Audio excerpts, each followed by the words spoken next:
Cinco de Mayo is right around the corner, and we're looking for some of those great, delicious Mexican food recipes.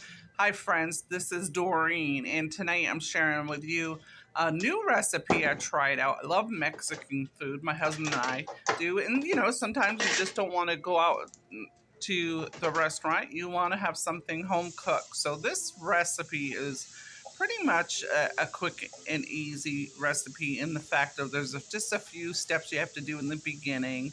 Then you can put it all in a crock pot. So what I did was I sauteed my beef on top, and you can see my pan was nice and brown. I did not wash that pan right after I put my finely chopped onions into that pan to pull up a lot of the flavor of those brown bits.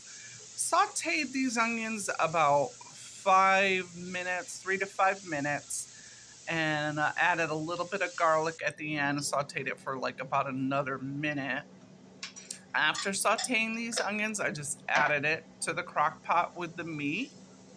I took about 1 cup of water, added that to the pan with about a half a teaspoon of beef stock. I use the concentrated better than bouillon, excuse me. Simmered that down in the pan. Here you can see me putting the onions in. Simmered that in the same pan that I sauteed the meat and the onions, because we're trying to get all that flavor and that goodness. And then the next step is I took one small carton of mole sauce.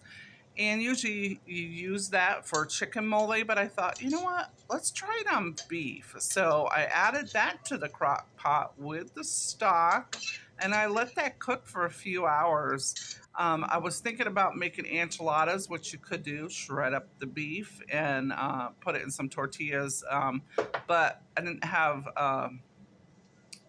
the tortillas that night, so I made a batch of rice, added a little saffron to that rice, and I served the mixture on top of the rice with some refried beans, some nice grated Mexican cheese, and I also grated a little bit of cheddar cheese, sprinkled that on top of the whole dish.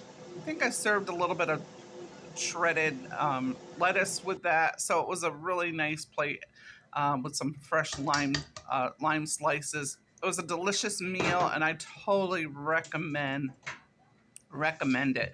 It's similar to a chili Colorado I make. So go ahead and follow me or subscribe to get some of my upcoming Cinco de Mayo recipes. I got some good ones coming. Hola!